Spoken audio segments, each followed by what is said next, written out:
आसान लड़ाई नहीं है, ये बड़ी गहरी और बड़ी दूर तक मार करने वाली लड़ाई है। आप सोचो कि खाली गोरे अंग्रेजों को भगाने मात्र में हमारे क्रांतिवीरों को 7,32,000 का तो संगठन खड़ा करना पड़ा, 4.5 करोड़ भारतवासियों को सहयोगी और समर्थक बनाना पड़ा, 480 करोड़ रुपए खर्च किए, तब जाकर खाली अंग्रेज भारत से भागे। अब उसकी तुलना आप करो, 7,32,000 का संगठन उस जमाने का, जब हमारी आबादी 20 करोड़ की थी, फिर 4.5 करोड़ लोगों का सहयोग और समर्थन उस जमाने में, जब आबादी हमारी 33 करोड़ हो गई। तो अब आबादी हमारे देश की 120 करोड़ है। तो आप सीधे सीधे हिसाब लगा लो कि हमको कम से कम तो इस देश में 15 से 20 और कभी कभी तो 25 करोड़ लोगों तक का संगठन खड़ा करना ही पड़ेगा, तभी जाकर ये काले अंग्रेजों से हम हमारे देश को बचा पाएंगे। और उस जमाने में महात्मा गांधी, शहीद आजम भगत सिंह, ऊधम सिंह, चंद्रशेखर आदि आदि क्रांतिवीरों ने 480 करोड़ रुपए का कुल खर्चा किया आजादी के लिए। तो आजादी के 63 साल के बाद रुपए का अवमूल्यन हो चुका है, तो हमें तैयारी रखनी पड़ेगी कि कम से कम हजारों करोड़ रुपए का खर्चा अब इस भारत स्वाभिमान की सफलता के लिए खर्च करना ही पड़ेगा। इसके अलावा कोई दूसरा विकल्प है नहीं हमारे पास, और खर्च करना पड़ेगा तो इसको जुटाना भी पड़ेगा, क्योंकि और कहीं से आएगा नहीं ये पैसा। कोई विदेशी आकर हमको देश के लिए दान नहीं देगा, कोई विदेशी आकर हमारे लिए सद्भावना व्यक्त तो कर सकता है, लेकिन हमको बहुत सारा धन उपलब्ध करा के हमारे देश की आजादी के बाद की नई आजादी की लड़ाई लड़ने के लिए, नई व्यवस्था की लड़ाई लड़ने के लिए बहुत दूर तक सहयोग नहीं करेंगे। विदेशी सद्भावना व्यक्त कर सकते हैं और हमारे लिए मन में ये कह सकते हैं कि चलो ठीक है, आप अपने रास्ते को बनाने की लड़ाई लड़ रहे हो, हम भी आपको सहयोग कर सकते हैं भावना से, मन से, लेकिन बहुत आगे तो नहीं आएंगे। करना तो आपको ही पड़ेगा। आप भारत में रहते हो तो या भारत के बाहर रहते हो तो आपको दोनों स्तर पर इस देश की आज़ादी की नई लड़ाई के लिए, व्यवस्था परिवर्तन की इस लड़ाई के लिए, नई व्यवस्था बनाने की लड़ाई के लिए सबसे पहला संकल्प यही करना है कि अंग्रेजों के बनाए गए कानूनों को हटाना है, अंग्रेजों की बनाई गई व्यवस्थाओं को बदलवाना है, कृषि व्यवस्था को बदलवाना है, चिकित्सा व्यवस्था को बदलवाना है, शिक्षा व्यवस्था को बदलवाना है, कानून और न्याय व्यवस्था को बदलवाना है, प्रशासनिक व्यवस्था को बदलवाना है, सभी व्यवस्थाओं को आमूल चूल पूरा बदलवाना है। कानून ये रद्द कराने हैं। अब आप जानते हैं कि कानून को रद्द कराना और नया कानून बनाना ये संसद करती है या विधानसभाएं करती हैं।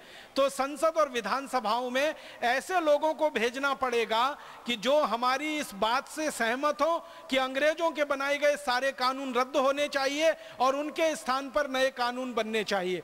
या तो संसद और विधानसभाओं में आज जो लोग बैठे हुए हैं उनको इस बात से सहमत कराना पड़ेगा कि भाई आप यहाँ आए हो, देश ने आपके ऊपर बहुत विश्वास व्यक्त किया है, आपके चुनाव में देश ने लाखों करोड़ों रुपए का खर्च किया है, तो आप इस व्यवस्था को बदलने में कुछ हमारा सहयोग करो। अगर ये करते हैं तो अच्छा है, नहीं करेंगे तो इनके स्थान पर नए लोगों को लाना पड़ेगा। काम तो ये करवाना ही है, ये लोग करें या इनके स्थान पर आए हुए नए लोग करें, और ये काम होगा संसद और विधानसभाओं से।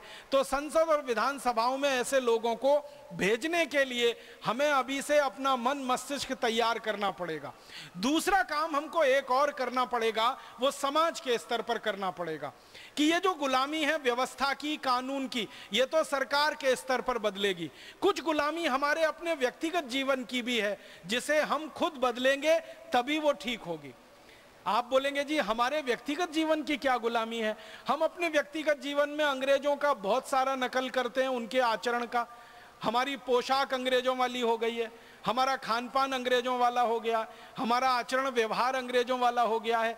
हर तरफ हम देखते हैं कि अंग्रेजियत में डूबे हुए लोग भारत के दिखाई देते हैं।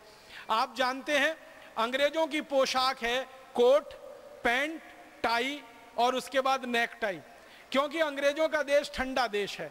ठंडे देश में शरीर को सर्दी ज़्यादा लगती है, हर समय ठंडी हवाएं चलती हैं, तो गर्म सूट और टाई और कोट पहनना, 3 पीस सूट पहनना, उसके बाद ऊपर से टाई लगाकर गले को बंद कर लेना ताकि ठंडी हवा अंदर ना जा सके, ये अंग्रेजों की मजबूरी है। अपनी इस मजबूरी को पूर्ति करने के लिए उन्होंने सूट का आविष्कार किया, कोट बनाया, पैंट बनाया, जैकेट बनाया, 3 पीस सूट बनाया, टाई बनाई, फिर ओवरकोट बनाया, फिर हैट बनाया ताकि कान ढके रहें। ये सब कुछ उन्होंने अपने जलवायु और मौसम की अनुकूलता के अनुसार किया ताकि उनको ठंड से बचाव करना, क्योंकि अंग्रेजों के देश में सबसे ज्यादा लोग ठंड से ही मरे हैं। आपको मालूम है कि साल में 6-7 महीने सूरज नहीं निकलता।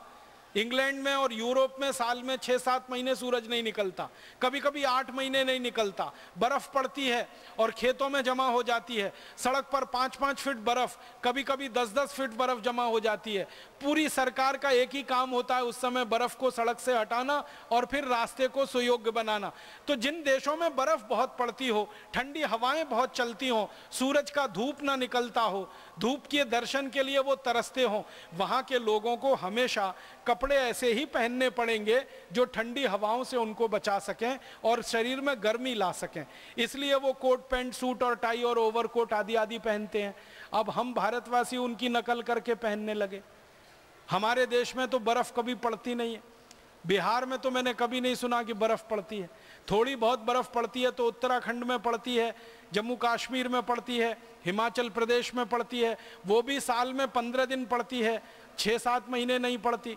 हमारे यहाँ तो हर दिन सूरज निकलता है और खूब तेज निकलता है, खूब धूप होती है और खूब अच्छी धूप होती है। और आधे से ज्यादा भारत में तो 2 ही मौसम है, गर्मी और भयंकर गर्मी। आप तो बिहार के वासी हैं, आपको तो मालूम है 50 डिग्री तापमान हो जाता है बिहार के कई शहरों का। अब ऐसे जहां देश में 50 डिग्री सेंटीग्रेड तापमान हो जाता हो, वहां के लोग कोट पहनना शुरू कर दें, टाई लगाना शुरू कर दें, जैकेट पहनना शुरू कर दें, ओवरकोट लादना शुरू कर दें और टाई के ऊपर नेक टाई लगा लें और सारे गले को खूब अच्छे से बंद कर लें। गर्मी अंदर ही अंदर लगे, पसीना अंदर ही अंदर हो और अंदर गर्मी और पसीने से इतने परेशान हो कि सब कुछ खोल देने का मन करता हो, फिर भी उसको ना खोलें तो उनको क्या कहेंगे? अंग्रेजों की अंग्रेजी तो कह सकते हैं। मुझे कई बार ये दृश्य देखने को मिलते हैं इस देश में, बहुत हंसी भी आती है और रोना भी आता है। जून की भयंकर गर्मी में शादी हो रही है, दूल्हे राजा 3 पीस सूट और टाई लगा के घोड़े पे चढ़ के बैठे हुए हैं। भयंकर जून की गर्मी में, चिलचिलाती धूप में 3 पीस सूट और टाई लगा के दूल्हे राजा हैं। अंदर पसीना पसीना पसीना पसीना हो रहा है और दूल्हे राजा कह रहे हवा कर भाई, हवा कर। अरे भाई ये कोट उतार के फेंक दे। नहीं फेंकूंगा, क्योंकि आज ही पहनना है, क्योंकि आज ही मुझे सुपर इडियट दिखना है और सुपर इडियट बनना है। तो हमारे देश में ये जो भूषा की गुलामी है, ये हमें व्यक्तिगत स्तर पे बदलनी है।